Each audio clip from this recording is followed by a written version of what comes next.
Gaya Lorentz adalah gaya yang ditimbulkan oleh muatan listrik yang berada dalam suatu medan magnet. Gaya Lorentz juga dapat dikenal sebagai sebuah penghantar yang dialiri arus listrik dan berada dalam medan magnetik, maka akan timbul gaya magnetik.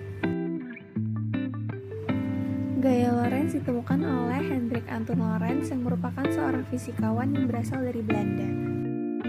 Berikut merupakan rumus-rumus yang dapat digunakan untuk menghitung gaya Lorentz. Arah gaya Lorentz selalu tegak lurus dengan arah kuat arus listrik dan induksi magnetik. Arah maju skrup diputar dari vektor arah gerak muatan listrik ke arah medan magnet. Konsep-konsep gaya Lorentz dapat ditemukan di kehidupan sehari-hari, yaitu pada generator listrik, loudspeaker, dan memori komputer. Tujuan dilakukannya tugas ini yaitu 1. Untuk membuat motor listrik sederhana, 2. Untuk memahami prinsip gaya Lorentz, 3. Untuk memahami prinsip kerja motor listrik, dan keempat untuk menentukan pengaruh variabel listrik dan magnet terhadap karakteristik motor listrik. Penerapan gaya Lorentz pada motor listrik.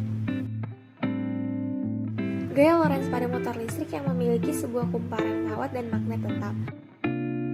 Motor listrik dapat bergerak karena gaya Lorentz yang terjadi pada kumparan kawat penghantar arus listrik di medan magnet. Apa sih motor listrik itu? Motor listrik adalah alat untuk mengubah energi listrik menjadi energi mekanik. Prinsip yang bekerja pada motor listrik yaitu arus yang mengalir melalui kumparan di dalam medan magnet akan mengalami gaya yang digunakan untuk memutar kumparan.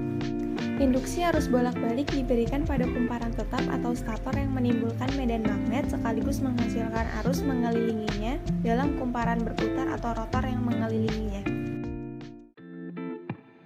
Keuntungan dari motor listrik yaitu arus tidak harus diumpankan melalui komutator ke bagian mesin yang bergerak. Pada motor serempak, arus bolak-balik hanya diumpankan pada stator yang menghasilkan medan magnet yang berputar dan terkunci dengan medan rotor. Magnet bebas menyebabkan rotor berputar dengan kelajuan yang sama dengan putaran medan stator. Salah satu penerapan motor listrik yaitu pada prinsip kerja dinamo sebagai alat penggerak mobil mainan.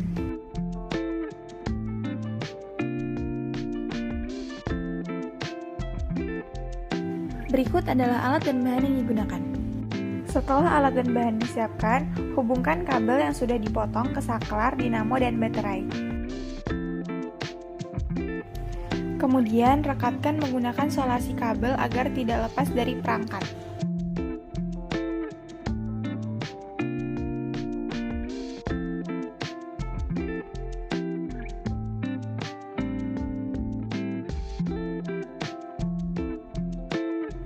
Kemudian, jika bagian perangkat sudah selesai, maka tempatkan di bagian rangka mobil yang sudah tersedia. Kemudian, rekatkan bagian perangkat dengan kerangka mobil menggunakan solasi kabel. Mobil siap diuji coba di jalan atau di lintasan.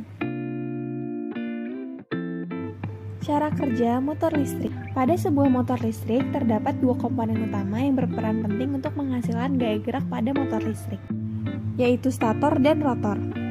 Stator merupakan bagian kumparan yang diam dan membawa lilitan tepang tindih. Sedangkan rotor merupakan komponen bergerak dari sistem elektromagnetik di motor listrik, generator listrik, atau alternator. Prinsip kerja pada sebuah motor listrik. Yang pertama, arus listrik mengalir pada kawat sebelah kiri dan terdapat medan magnet dengan arah tertentu sehingga menghasilkan gaya Lorentz yang membuat kawat bergerak ke atas. Kedua, arus listrik mengalir pada kawat sebelah kanan dengan arah yang berlawanan dengan kawat sebelumnya sehingga akan menghasilkan gaya Lorentz yang berlawanan yaitu kawat bergerak ke arah bawah.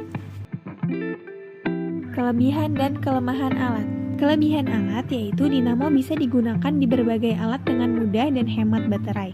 Ukuran dinamo dan baterai yang kecil juga memudahkan alat dalam bergerak. Dinamo memiliki harga yang relatif murah. Kelemahan alat. Dinamo tidak cocok untuk aplikasi berkapasitas besar. Dinamo tidak dapat memvariasikan jumlah lilitan karena buatan pabrik, variasi arah medan magnet, dan variasi besaran medan magnet. Saran dalam dalam pengembangan, yaitu diharapkan agar di pengembangan selanjutnya kecepatan pada alat dapat divariasikan cepat lambatnya tidak hanya kecepatan konstan, dan alat yang dikembangkan dapat menyangkut kapasitas yang lebih besar yang tidak mempengaruhi kecepatan alat.